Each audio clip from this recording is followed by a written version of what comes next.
depois de muito sofrimento, podemos dizer que abrimos técnico. Carlo Ancelotti foi apresentado como técnico da seleção brasileira ontem, dia 26 de 2025, e chegou para terminar aquela onda de horror que vinha acontecendo na seleção com técnicos como Ramon Menezes, Fernando Diniz, Dorival Júnior e um futebol horroroso. E sem perder tempo, deu uma pequena entrevista, uma pequena resenha e já partiu para ação. Já partiu para a convocação que serão para o jogo do Equador no dia 5/6 e o Paraguai no 10/6. E aí hoje nós vamos analisar essa convocação e discutimos pontos e jogadores e o que esperamos do trabalho de Carlito, o grande Carleto Ancelotti. Então vamos lá. Os goleiros são Alisson, que provavelmente será titular absoluto, já que tem muito mérito e prestígio lá fora. Nós brasileiros que sempre ficamos com aquela sensação que o Alisson não é esse goleiro todo e todo mundo vê. Mas no Liverpool ele agarra muito e na seleção ele faz boas defesas, mas sempre dá aquela sensação de se a bola for muito difícil ele não vai pegar. Mas é um grande goleiro. Bento, que apesar de um ano abaixo, todo o time dele não fez um ano bom, não conseguiu títulos. E ele é um goleiro promissor, ele é um cara que sempre estará ali como segundo, terceiro goleiro. E aí a surpresa entra aqui de Hugo Souza, né? O Ederson foi comunicado que ele estava machucado, mas o Hugo Souza vem fazendo um bom ano no Corinthians, vem dando a volta por cima. E é muito legal que ele tem essa oportunidade. Logo depois vieram os laterais. E os laterais foram Alexandro do Flamengo, que apesar de eu imaginar que não deveria estar na seleção, eu vi o jogo dele contra o Palmeiras e realmente jogou muito bem, então mostra que ainda tem uma lenha pra queimar.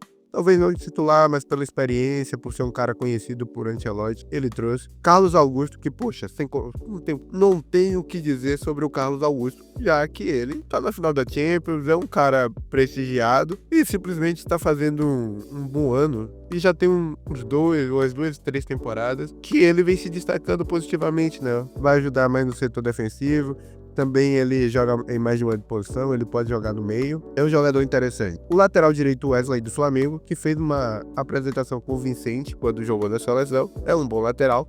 Wanderson, que já tem um destaque no Mônaco há umas 2, 3 temporadas, mas na seleção deixou a desejar quando entrou, mas não tem como tirar muita coisa. Aquela seleção, ninguém jogava nada. Aí vamos para o zagueiro. A primeira novidade é Alexandro do Lille. E, cara, eu vi muito pouco sobre esse cara, mas os jogos que eu vi do Lille, esse maluco me lembrava o Rudiger. Rápido, forte, bote certeiro. Então eu acho que é um cara de muito potencial e que o Ancelotti já viu alguma coisa ali de longe. O Beraldo, que apesar de não ser tá naquele PSG que tá chegando à final da Champions, então tem um crédito, né? O Ancelotti estava próximo dele lá na Europa, devia estar sempre de olho nas ações do PSG e viu que o cara tem potencial.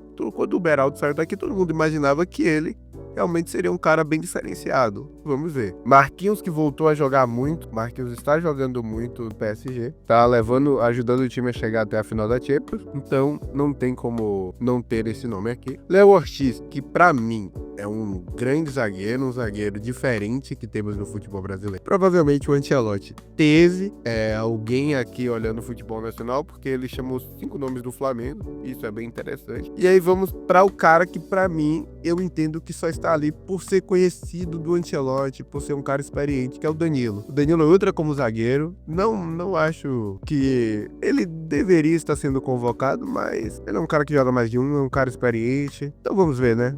Aí a consciência do técnico, muito provavelmente é porque ele consegue jogar de zagueiro e consegue jogar de lateral também, não há necessidade, talvez uma mudança de esquema tático, pode ser que o Danilo fique ali. Agora vamos para os meias, e os meias tem bastante novidade. A primeira é a volta do Andrés Pereira, que, meu Deus do céu, não deveria ter saído. Esse cara tinha que ter permanecido, tava jogando bem na seleção, fez um ano incrível no Fulham. Pô, o cara tá no Fulham, e o que ele faz no Fulham, as estatísticas dele, poxa, são incríveis, cara. Andrei Santos, que fez um ano incrível, muito acima da média. Veja no YouTube, tem os vídeos no YouTube, tem os jogos no YouTube. No campeonato francês, o que esse cara jogou bola, meu Deus do céu, cara, dominou a liga. Bruno Guimarães, que é um bom jogador, quando passou aqui no Atlético mostrou que tem potencial, joga bem no Newcastle. A questão do Newcastle é que é um time meio nada a ver, né? A gente não sabe realmente até onde o Newcastle vai. Parece que eles podam um pouco do talento dos seus jogadores, mas é um grande jogador o Bruno Guimarães. E aí,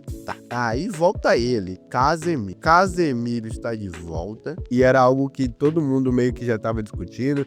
O Ancelotti, quando acertou, já bateu o telefone e falou: Casé, vem jogar comigo. Vem jogar comigo. E é isso, cara. O Casemiro realmente melhorou muito nesses últimos meses de Manchester United.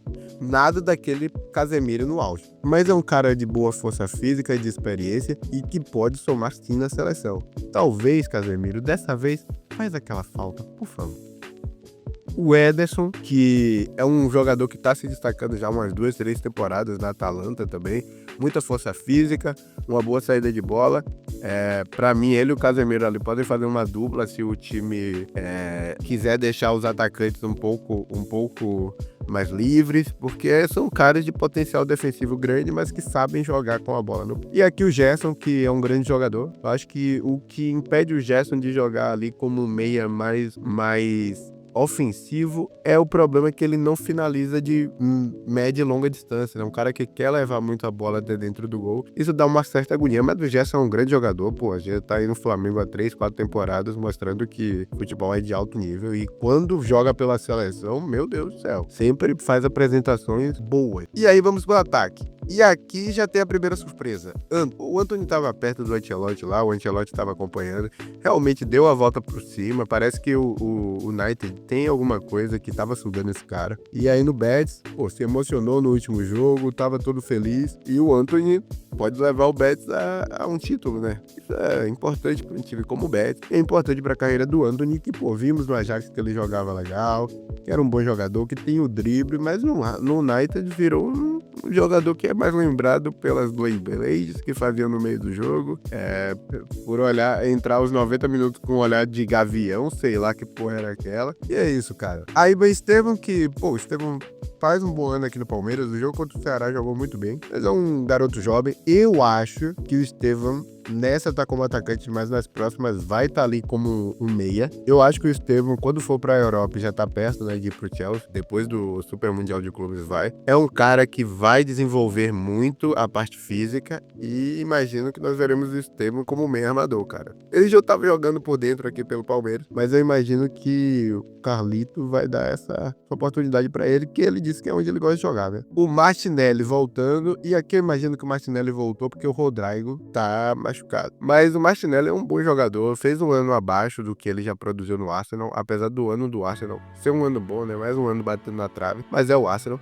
Mas o Martinelli é um cara de explosão, um cara que pega a bola no meio e carrega até a frente, finaliza bem. Eu acho interessante ter essa peça, pode ser muito, muito importante. O Matheus Cunha que vai pro United, e aí, em tese, tá subindo degrau na carreira, mas o United tá num momento que, meu Deus, a gente não sabe se é bom ou ruim. Mas o Matheus Cunha, fez um belo jogo contra a Argentina, talvez foi o único jogador do Brasil que jogou bem contra a Argentina. E aí vai ter mais uma vez a oportunidade. Agora a questão é, contra a Argentina ele ficou como meia, que ele estava fazendo algumas atuações como meia. Vamos ver agora na seleção se ele vai jogar como atacante, como era antigamente, nos seus tempos de Hertha Berlim, no começo do Wolves, ou se ele vai ficar como um cara mais meio de campo, mais um segundo atacante. Vamos ver. O Rafinha, que, o cara tá disputando bola de ouro, apesar de nossa seleção ainda não ter conseguido demonstrar seu futebol no Barcelona, não tem o que falar, né? Jogou muito bem em times da Champions e é um grande jogador. O Richarlison volta à seleção e essa daqui é a grande surpresa. Não imaginava que o Richarlison ia voltar, mesmo entrando no final do jogo